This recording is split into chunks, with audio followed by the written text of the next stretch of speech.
look, job number one is to get $100 in the emergency fund, and then it's to get $200 in the emergency fund, because to your point, just moving towards that outcome is super important, and you get some momentum, and next thing you know, you've got that 3 to 6 months.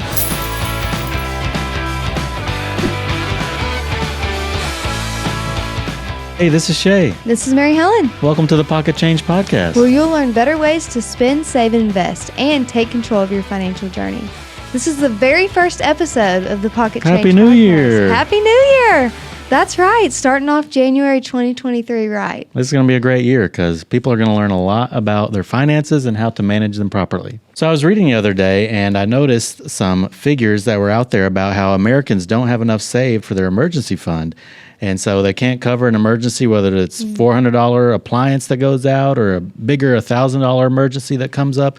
It always seems to be the house or the car that has some issue with it. And so we want to talk a little bit about preparing for those things that come up and really the importance of emergency saving in our episode. Absolutely. And we have a special guest, Dave Bratcher, if you don't mind telling us a little bit about yourself. Absolutely. Well, Happy New Year to each of you. And the more I think about the new year, the more I think about growing up in the house with two educators, because it was kind of halfway through the school year.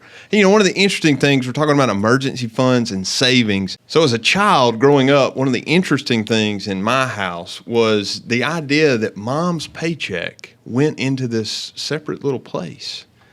And I always wondered why in the world Dad would talk about paying the bills out of his check and mom's was for other things. When I got older, I learned what the other things were. The other things were the fun things, the vacations, the understanding that we've got to save if we want to go and do fun things without borrowing money and going into debt. And so from a very early age, I learned the importance of making sure that you were putting a little bit back intentionally. A lot of times educators, you hear educators say that they don't make enough money, and I agree. Mm-hmm. But even with an educator's salary, 2 of them, matter of fact, we did lots of neat things as a family. But that was only because of the discipline that they showed during their life in raising me. So your parents were both educators. I applaud that. You are probably familiar. Leaders Credit Union was founded by educators. So we're proud of our heritage. That is such an important work that educators do each and every day. They invest so much of their time and energy, and they deserve to have that experience like your parents have, to be able to save and plan and budget and set that money aside. So what is the most meaningful financial lesson that your parents taught you? Well, I think, again, understanding the importance of saving, also understanding the importance that educators played. And my dad was actually on one of the first loan review committees for, at the time, the Jackson Teachers Credit Union. Wow, I didn't know that. And so he understood the importance, because at that time it was hard for educators to get loans because they were seasonal employees. And so, I just think understanding not only who he was and what his needs were, but how could he, take what he felt as an educator and then come alongside a credit union and help fellow educators. And so that was a neat thing. That's back when you had to have your loan looked at by a review board, like you're saying, before it could be approved. That was kind of a unique way of doing things back then. But we would totally be not used to that nowadays, because we can get approvals, with a snap of our fingers. So it's exactly right. And I think it's a great story. Instead of focusing on what was wrong and why everything was broken, the focus shifted to how can we make it better versus complaining about how bad it was. And I think that's a great lesson that both of them taught me, is really lean into the solution and don't anchor on the problem. Absolutely. And then I was also taught to go off of that. If you present a problem, you also need to present a solution. So don't just bring a bunch of problems, but again, how can we make it better and how can we change it? We've all known those people who only showed up with problems, right? And when we see them coming, we run the other way, right? And I think when we think about our own personal finances, the idea of taking control of what we have and being responsible for it versus finding a reason that we're a victim of what somebody else did. And so having an emergency fund is one of those steps, and certainly one that I learned from my parents and carried forward into my adult life. Absolutely. And I do want to touch on how you're talking about both of your parents. So you spent your dad's income and then you saved your mom's and then used that for fun things, vacations. What is something that you took away from that specifically? Well, I think the main thing, and we often hear this when we talk to folks about their personal finances, is we hear, well, if I could just get a new job where I made more money, I would solve all of my financial problems. And the reality of that is, for those of us who've gone through seasons where we make more money, we spend more money too. In other words, the money coming in and the money going out are both going up, which means the difference in the two isn't getting any better. Because if we are saving when we have a little money, then we're almost guaranteed to save when we have a lot of money. If we give to our church or to nonprofits when we have a little, we're almost guaranteed to give when we have a lot. Mm-hmm. So yes, earning more money can make it easier to dig out of a hole or to save. But if we don't build in a habit of saving, it doesn't matter how much the income is, we're still not going to have any money. So on this episode, we're talking about preparing for financial emergencies. Is there ever a time in your life where you had to deal with a financial hardship? You know, Shay, I wish I could sit here and tell you that there wasn't, but there actually was. And I'll take you to Oklahoma City. It was February the 22nd of 2011. Still have the day. Still have the day. It was cold. The wind was blowing, as it always does in Oklahoma City. And I kissed my wife and my daughter goodbye. My wife was 5 months pregnant with our son and headed to the office. At 9 o'clock, I was called by the executive vice president, asked to come to her office. So I make the walk down the cold hallway. I remember that. Walk into her office, and there was another individual that was sitting in there that I was not expecting to see. As I sit down, this person gets up and closes the door. And so at 9:16, I heard the words, "You're fired." Mm-hmm. And so they were kind enough to provide me 2 boxes to fill up with my belongings. Oh, good. And as I'm sitting there at my desk, looking out the window, by the way, it was the nicest desk I'd ever had. Mm-hmm. I still haven't had one as nice as that one. But I looked down at the telephone, and what I remembered was I was going to have to call my wife to come pick me up from work because I had driven a company car that day. And so my wife, who's 5 months pregnant, brings our almost 3-year-old daughter to come pick Daddy up from work because he had been fired. Needless to say, that was a low spot. But I'm happy to report that because of an emergency fund and because of relationships, I only went 11 days without a job, and that included relocating back to Jackson, Tennessee. But without that, the story would have a much different ending. We always think it's not going to happen to us, that we're not going to have an emergency, not going to need it, it's not going to happen to us, it's going to happen to somebody else, but it did happen to you, and you had prepared ahead of time just in case. Not that you knew that was going to be the outcome, or not that you knew on February 22nd that is how 9 a.m. was going to go, but that's how life is too. Like, we don't know, and so we have to prepare, and it is a good thing that you had that and had that to fall back on. Well, that's exactly right, and we can't wait until the emergency to begin saving. Right, it's like, oh my gosh, I need to start piling up some cash, right? We haven't been saving for retirement. We wake up and we're 60 years old. Well, I mean, I'm not saying you shouldn't start then, but there's a lot better time to start, and that's like now, right? Whatever your now is. And so, again, grateful for the understanding of the importance. And to your point, when emergency hits, and by the way, we rarely know when that's going to be, when it hit, that bucket of money was there. Harvey McKay wrote a book called Dig Your Well Before You Get Thirsty. Uh-huh. And what a great way to look at personal finance, right? Don't act as if an emergency isn't going to happen. It is. We just don't know what it's going to look like. And I think, we focus on big hardships, huge financial hardships. Maybe that's the loss of a job or something else, health issues, but little things pop up every single day. I mean, just the other day, we got out to my wife's car. We both leave for work at the same time, and hers wouldn't start.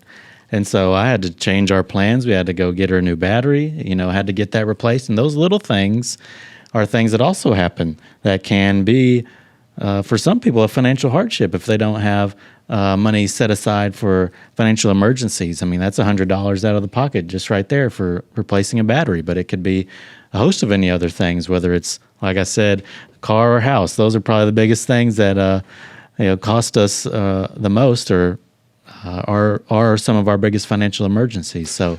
No, that's exactly right. And the other thing about that is somebody may be listening today and they may go, gosh, yeah, it sounds great. 3 to 6 months of expenses, an emergency fund, all that. Look, job number one is to get $100 in the emergency fund. And then it's to get $200 in the emergency fund. Because to your point, a battery that might be $100, $150 going out, if you've got zero in the emergency fund, it's a huge emergency. Mm-hmm. Right. And so just moving towards that outcome is super important, and you get some momentum. And next thing you know, you've got that 3 to 6 months. Yep. And it takes discipline. Like, you don't build an emergency fund in a day. It takes discipline in setting things aside and delayed gratification in a lot of ways of saying no to something at the store, saying no to the small changes. And anyways, it's something that you build. 3 to 6 months of expenses, that's not in your pocket. That's not pocket change. Right. That's something that you build and you have to build off of. So that's exactly right. Yeah, and I think, again, not focusing on the number as much as focusing on the process, right? Focusing on consistency, the habit, right? I'm gonna make sure I'm saving $10 out of every paycheck. Well, if currently you're saving zero, that's a huge upgrade, right? Even though it's just $10, that's progress. So, Dave, what would be your advice for someone who's just starting their emergency fund? I think the main thing is to understand you will have an emergency in your life, Shay. I promise. And I'm one of the most positive people you'll meet, but I'm telling you, something bad is going to happen to you. And the question is, are you going to be ready? And so, as I said earlier, if you have zero in your emergency fund now, I think a goal of $100 in the emergency fund is that's goal number one. Mm-hmm. Whether that's one paycheck, whether that's 2 paychecks, whether it takes 5 paychecks, whatever it is, working towards having something there would be step number one. And sometimes people's brains work different.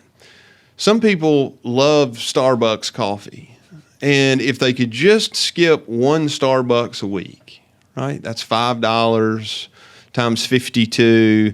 That's 200 and whatever.